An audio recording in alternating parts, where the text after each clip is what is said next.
Hi friends, we have been discussing about the embedded system design.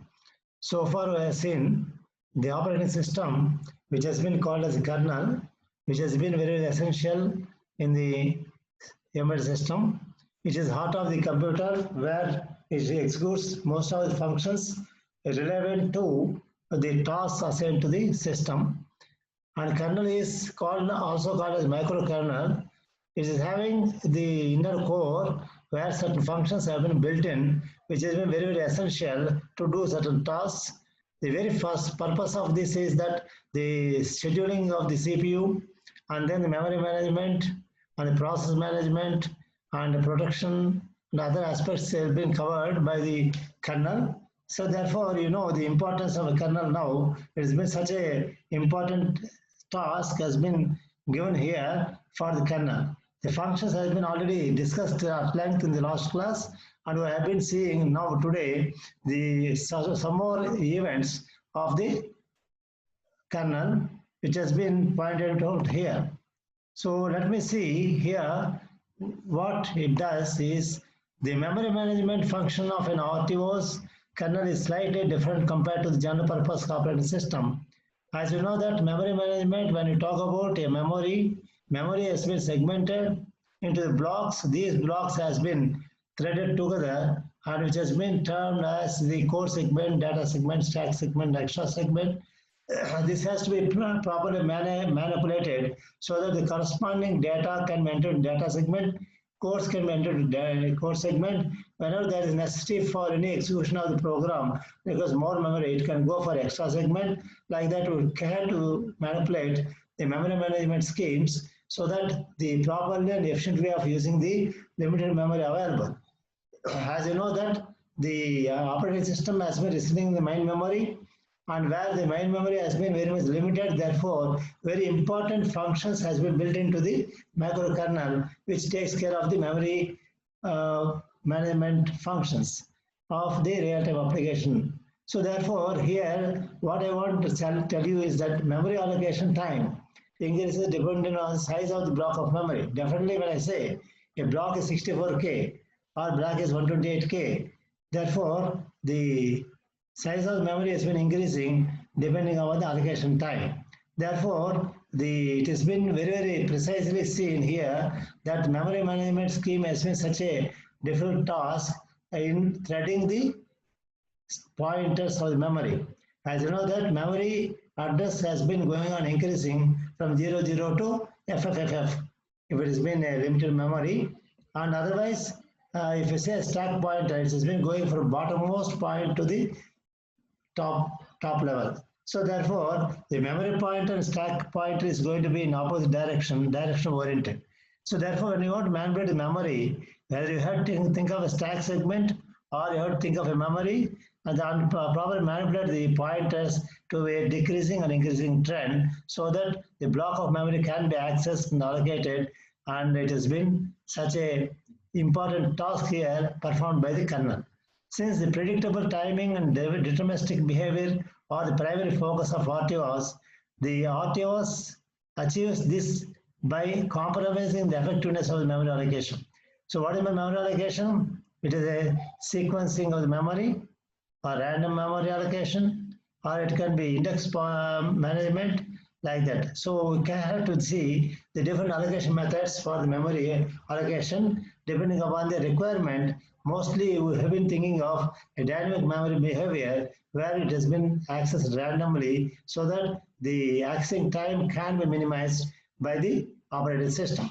The RTOS generally uses block-based memory allocation technique instead of the usual dynamic memory allocation technique used by the GPUs. That's what I have been telling you, that dynamic memory allocation has been one of the methods used in the allocation of memory for the programs, and whereas here the RTOS generally uses the block-based memory allocation. That's what I said, that a code segment is a block, data segment is a block, extra segment is a block, stack segment is a block. Like that, the block-wise manipulation has been performed in the RTOS. When in the case of a general purpose operating system, dynamic memory allocation has been used mostly. The RTOS kernel uses block of fixed size of dynamic memory, and block is allocated for task on a need basis. The blocks are stored as pre-buffer queue. So therefore, this been a queue concept has been involved here to see that the memory allocation can be find out where the free buffer is been available. Buffer is nothing but memory. Memory location where the free space has been created and available can be put into the queue so that one after another the allocation can be done for the program's requirement. So most of the RTOS kernels allows tasks to access any of the memory blocks without any memory protection to achieve predictable timing and avoid the timing overheads.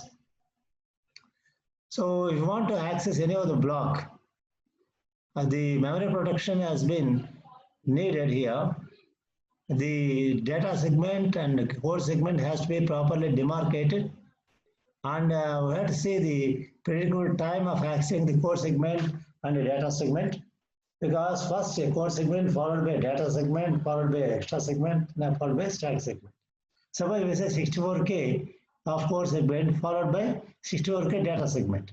Therefore, depending upon segment access of the block, the timing is going to be important. Therefore, the accessing time, instead of going for first block, if you go for fourth block, more time has been taken. Therefore, the predictable timing and avoid the timing overheads has to be computed by the kernel so that how much time, how much fast can access the different blocks. RTOS kernels assume that the whole design is proven correct and protection is unnecessary. Okay. Some commercial RTOS kernels allow memory protection as optional, and the kernel enters a file-safe mode and the illegal memory access occurs. So therefore, when a protection has been given here, and the kernel will take care of whether, depending upon the address accessibility, it can understand that which block has been accessed. Instead of going for data segment to access the code segment, there is a fault in that memory. Therefore, it is a file-safe mode has been operated and illegal memory access occurs. So therefore, in certain kernels, people have been given a protection of the memory. Certain cases, the memory has not been given. Therefore, proper manipulation of the memory addresses has been very, very important. What I want to say is that the computational aspect of the address access, address of the memory allocation has to be taken care of by the kernels. The memory management function of an RTOS kernel is slightly different compared to general purpose operating system. This is what we have been seeing that from the beginning is that general purpose operating system is slightly different from a kernel operating system. Kernel, as you know that if you see the hierarchical side, we have seen that the bottommost layer will be the hardware, followed by kernel applications, then functions, then followed by the applications, followed by the customer programs. Therefore, how a kernel has been just linking the device hardwares through a device drivers. So therefore, between the kernel and the device, there is a device drivers are available as an interface, which does the task of accessing which device has to be accessed. A few RTOS kernels implement virtual memory concept. So we have not talked about the virtual memory, and that is necessity is that what is the very fundamental aspect is that once a program has been given, if the program needs 5K and 5K will be available in the main memory, this program has been brought over from the secondary memory to main memory for execution and thinking that there is 5K available. If 5K is not available, if 3K is available, other 2K has to be presumed that it has been available and program will be executed in parts, first 3K, then followed by 2K, then the 3K and 2K results have been manipulated in such a way that 5K program has been executed together. So what I want to say is that if you want to execute a program of 5K, there should be a 5K memory available. But if it is not available, in case there is shortage of memory, still the system takes care of the execution, thinking that there is a virtual memory available and it is being called as virtual memory access, and virtual memory concept has been built into the kernel point. So therefore, it supports the second memory storage also, like HDD and the flash memory. So it's been there like that. Okay. Let us see now further in the block-based memory allocation. Block of fixed memory is always allocated for tasks on need basis and it is taken as a unit. Hence, there will not be any memory fragmentation issues. What is fragmentation issues is that the free space available at different locations will be pulled up to one block, and which is because we have been allocating a block-wise allocation. Therefore, if you could be able to get the free space at one place without having any fragmentation. So fragmentation means scattered spaces will be available in memory, will be pulled up to one location as a block, and therefore when you've been a process is here is to allocate block-wise allocation of the memory, there's no problem now, the fragmentation issues will not occur. So that's what I want to tell you is that the free space has to be pulled up to one place, and the further the task will be assigned the memory allocation. The memory allocation can be implemented as a constant functions, and thereby it consumes fixed amount of time for memory allocation. This leaves the deterministic behavior of the RTOS kernel untouched. So the memory allocation can be implemented as a constant function, and thereby it consumes fixed amount of time for memory allocation. Okay, that's what I want to tell you is that the fixed amount of memory allocation will be taken care of here, and how much time has been needed will be estimated, which will be equally divided. So when you talk about these things, it's been very important to note that the interrupt handling, how it has been done. As you know that interrupt is always been there. Without interrupt, we cannot have any system. Whenever I have been delivering a lecture, somebody put my questions to me, then you are interrupting me. Like that, if a task is going on execution, other task interrupts the CPU, then CPU has to properly take care of the handling of that particular interrupt. So therefore, interrupt informs the processor that an external device or an associated task requires immediate attention of the CPU. So therefore, the interrupt can be either synchronous or asynchronous. As you know that there are synchronous acting or asynchronous acting of the interrupts, and sequential or non-sequential. So interrupts which occurs in synchronous with currently executing the task is known as synchronous interrupt. Usually the software interrupts fall under the synchronous interrupt category. Divided by zero, memory segmentation errors are examples of synchronous interrupts. Divided by zero. Okay. So the result will be, and it has to be through an interrupt generation. So sometimes the errors are occurring. Segmentation errors will also be shown by the interrupt level. Okay. So the interrupt is generated. Whenever the error, what I want to tell you is that whenever a error occurs, divided by zero error or segmentation error occurs, it has been informed to the user by way of interrupt or to the system. So it will be displaying what sort of error has been occurring here. It's also done by an interrupt only. So therefore, interrupt handling has to be properly taken care of. Even during the execution process, the interrupts can generate any sort of asynchronous or asynchronous activity. And here you can see that certain examples have been given for synchronous interrupts divided by zero, and segment errors will be examples of synchronous. For synchronous interrupts, the interrupt handlers runs in the same context of the interrupt task. So we don't want to say much on this. So therefore, we have dealt already the interrupt and other aspects. The synchronous interrupts, the interrupt handlers runs in the context of the interrupting task. The asynchronous interrupts are interrupts which occurs at any point of execution of any task and are not in synchronous with the current execution task. So arbitrary it acts, the interrupt acts arbitrarily without any synchronous activity. As and when interrupt is coming, it will be interrupting. In the other case, synchronous activity, when execution is going on, that particular time lapse only the interrupt will be recognized. So it is being in accordance with the synchronous activities of the task assigned, whereas in other case of asynchronous, where the interrupts will be occurring at any point of execution.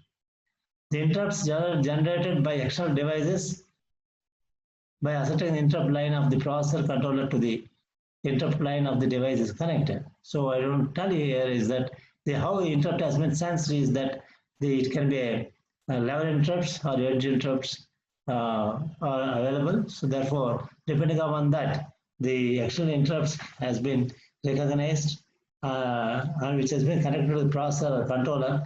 And it has one of the examples has been a timer overflow interrupts, serial data reception transmission interrupts, etc. The examples of asynchronous interrupts.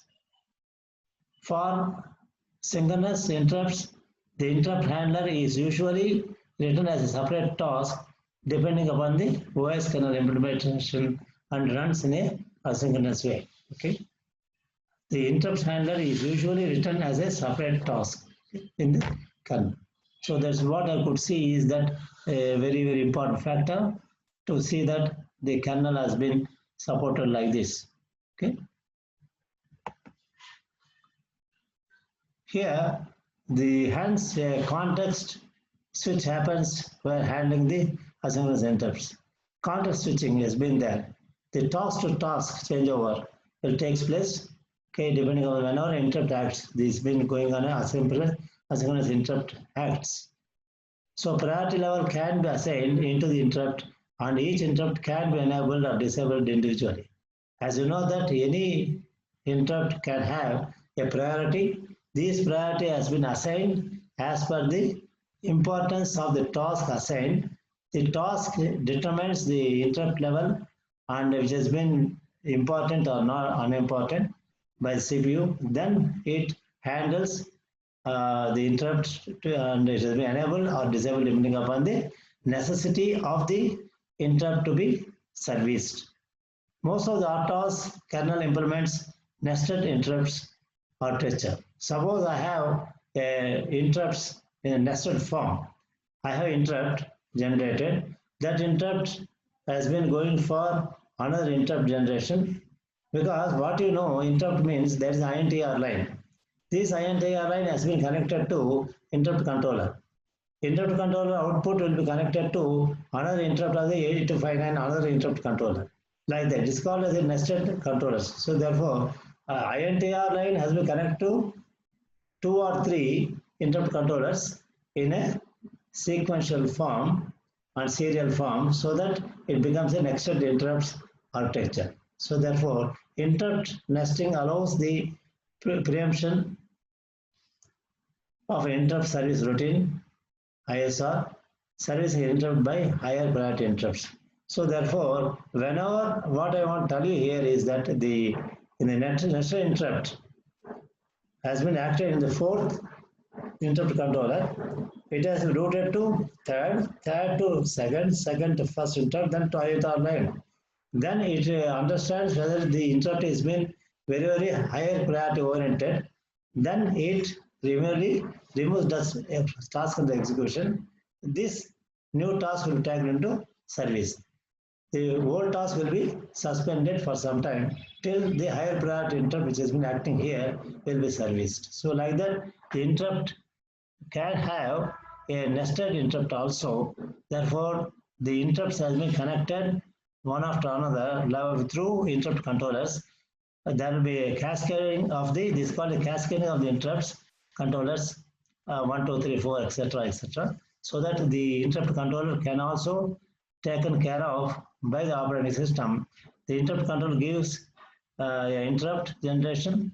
This interrupt generation will be passed on to the INTR line of the CPU. The CPU decides what set of priority has to be assigned for this particular interrupt. It is the highest priority. The CPU suspends the previous task, takes care of this task for execution. Like that, the brief introduction about the functions of the kernel operating system, which has been mostly used in the present day scenario of the embedded system. Therefore, one has to be very careful is that handling of this particular interrupt has been much important here. And as you know that the interrupt controller is been such a tedious task to program it, and interrupt controller has to be programmed properly so that the priorities has to be selected properly for the given task.